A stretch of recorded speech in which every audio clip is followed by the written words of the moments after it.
Let's take a fucking minute to talk about this game. What you're looking at right now is one of the most well-known loading screens of all time.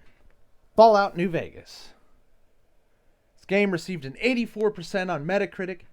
Everyone's like, what the fuck? Okay, Obsidian, it was like a conspiracy, and Bethesda collaborated with Metacritic to not give him the score enough for the bonus, or Bethesda didn't give him a long enough development schedule. Obsidian signed a contract for 18 months to develop this game, and what you're looking at right now is the 360 vanilla version, all the DLCs. I've been looking at this loading screen for well over 10 minutes. I love this game. I've probably replayed this game more than any game in my life, except for maybe some of the older Pokemon games as a kid. But this game is a piece of shit that doesn't deserve an 84% on any score. The way this game was released, and keep in mind, this is the patch version, not the day one version that was virtually unplayable. The bugs in this game are unacceptable. Now, Obsidian is one of the most overrated game companies of all time.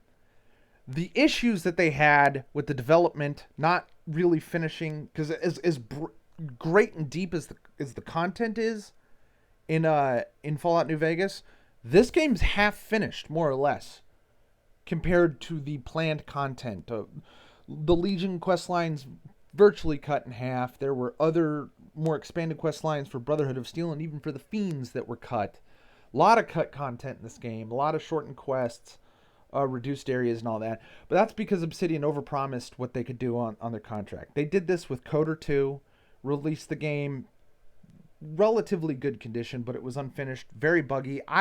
With no mods, no fuckery, no anything, I sequence broke and completely destroyed a quest that the main quest and rendered Coder 2 unfinishable the first time I played it. Okay? I literally bugged the game out just playing it normally. Okay? Alpha Protocol is a more infamous example. Published by Sega. Was released barely even 40% finished to crushing critical jeers. And that game, if finished, promised to, and likely would have been, Deus Ex Human Revolution before Deus Ex Human Revolution. It would have been a stroke of genius, but they overpromised and didn't finish. Here's Fallout New Vegas. Okay, great game, tons of content, lot of fun. I've been, to this day, I've been playing this game for over 10 years, and I still haven't done every little thing there is to do in it. However, beyond the contact physics, beyond the clipping issues, beyond certain kind of load issues and shit like that, texture pop-up and shit, the main problem with this game on console is corrupted saves. Now, when you play this game on 360, you will, not might, not may, not sometimes happens, you will, every few hours, experience a hard crash. And I mean, this game crashes a 360 so hard that you have to go up to it and force power down the 360, which is to say, go over there, not just touch the power button on the console, but hold it down for 10 seconds to force the console to shut down. It bugs the entire fucking console. Okay? Unfortunately, sometimes when this happens, it happens when you're transitioning cells in a loading screen, and it will corrupt your save. This is why when I play this game, I do not rely on the autosave. I have a save, and I manually save relatively frequently in expectation of this freezing issue. And expecting that freezing issue, which happens probably more often than not on these loading screens, to fuck my save. So let me explain to you why I'm looking at this fucking screen right now. So I leave the Thorn, decide I need to sell some things, and I'm thinking about going to Vault fucking 22. Right? So I go to Gunrunners. I'm in the Gunrunners selling menu. Game hard freezes. So I walk over to the console, hold the power button down, shut the console down. Boot the game back up, load my autosave. Okay? So my autosave was fast traveling from the Thorn to Gunrunners, where my game had froze. Presumably, since the game didn't freeze in any transition point or during a save or loading part, I assume that autosave is fine. I load that autosave and watch the screen you're looking at right now for about 5 minutes and just start cursing under my breath, and I'm fucking furious. Luckily for me, not probably 2 fucking minutes before the game crashed, I had saved inside of the Thorn with a manual save.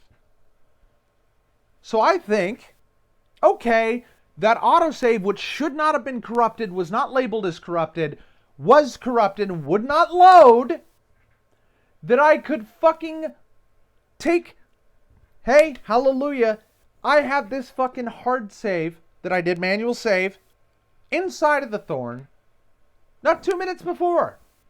What you're looking at is this loading screen, which has been going on for nearly 20 fucking minutes. That's 2 fucking saves that are bugged. My backup save for this save file is about 60 minutes of gameplay previous to these 2 corrupted saves. 84% on Metacritic. Really?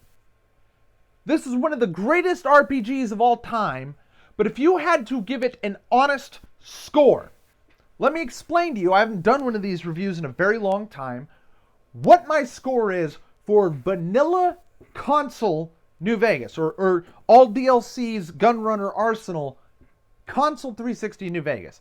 I know there's some patches and fixes that the modding community has done to improve this game, and some mods to improve this game, and some, like Fallout Frontier, that did not. But that's a story for another time. Would I score this game? I've probably played this game over 12 years or so. Maybe I want to say 2.2 thousand hours. I've played Enclave, Brotherhood of Steel. I've played Legion and NCR. I've played House and Yes Man.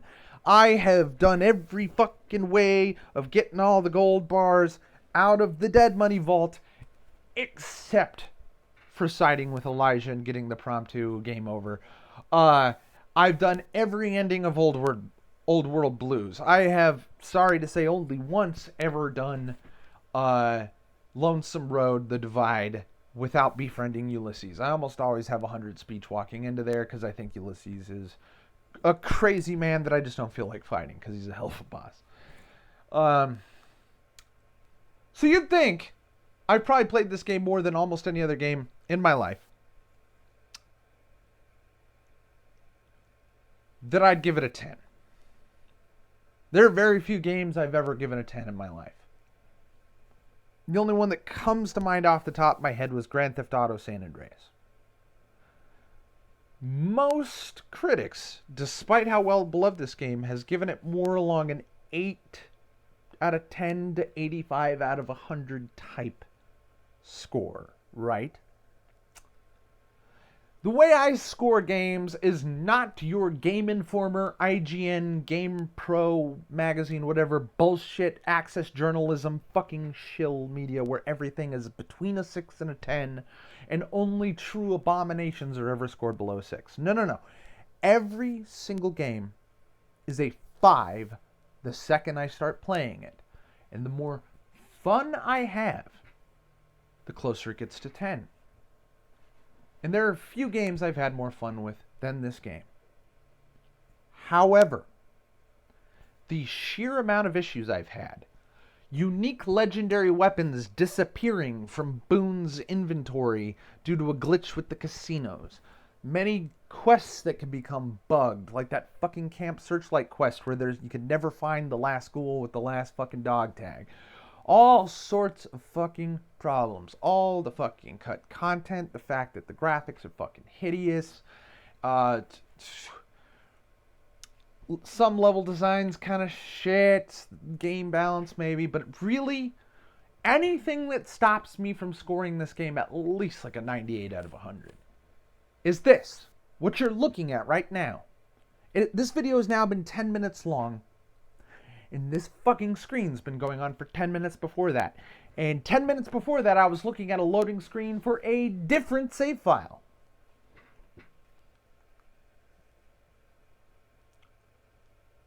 This happens every time I boot this game. Without exception.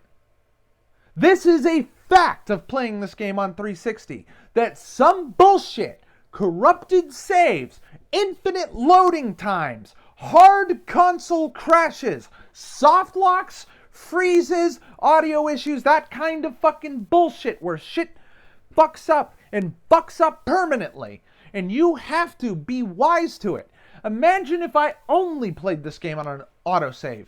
Or imagine if I only had one save file for this and had a couple other autosaves. This, if I didn't diligently, every character I make, have 2 to 3 dedicated fucking save slots for each character to prevent this, I would have completely destroyed save files every fucking time I play. I have never, not even at Sekiro, screamed at a fucking game like this game. One of my favorite games of all time that has the power to make me go full fucking autistic spurg on it. This fucking piece of shit. So what would I score this that has some of the most fun and some of the most unacceptable fucking bullshit baked into it that is only avoidable by playing on PC? What the fuck would I score this game? Absolutely not more than 7 out of 10. There is no way 30 fucking % of my potential enjoyment of this game is devoted to the fact that I am brought to shouting and fucking swearing every time I boot it. Every fucking time. So here's your impromptu 15-minute Fallout New Vegas review for console. I know. Post your PC Master Race pats on the back in the comments. It's okay. I understand. I don't have a gaming PC. I'm a console peasant. I understand. However, it's usually not a problem. In fact, I've had this level of rage at certain fucking compatibility issues and fucking around with DirectX and fucking script editors and shit for mods and PC gaming too. It has its own rage-inducing potential problems. The point of a console is that it works the same way every time. It runs the same way every time. And if the game is stable and finished, it works without issue every time. But every single time that I play this very well beloved game, I experience this. So I'm sorry, Obsidian employees of 2010, which, by the way, if you think Obsidian could make a game this good ever again, you are wrong. If you think the same people who work for Obsidian now are the people who worked for it 12 years ago, have you played The Outer Worlds? The Outer Worlds is one of the worst games I have ever played in my life. That's not hyperbole. That's not related to my hate hard-on for Obsidian as a company throughout the years, even during the best of their most well-respected periods. I have been a hater in the wilderness screaming about fuck this company. If I heard of them getting their hands on any fan-beloved IP, I would immediately be telling everyone, hold on to your butts, it'll be a fucking disaster. Because Obsidian, at the height of their power, did this. 7 out of 10. Forget 1% away from your bonuses, Obsidian employees. I'd have you at least 15% away from it because of this shit. Fuck Obsidian. Fuck Obsidian fanboys. Fuck people with rose-colored glasses that never admit how significantly flawed this game is. Still one of my favorite games of all time. It really is. But objectively, 7 out of fucking 10 at the most. Because of this. It's infuriating.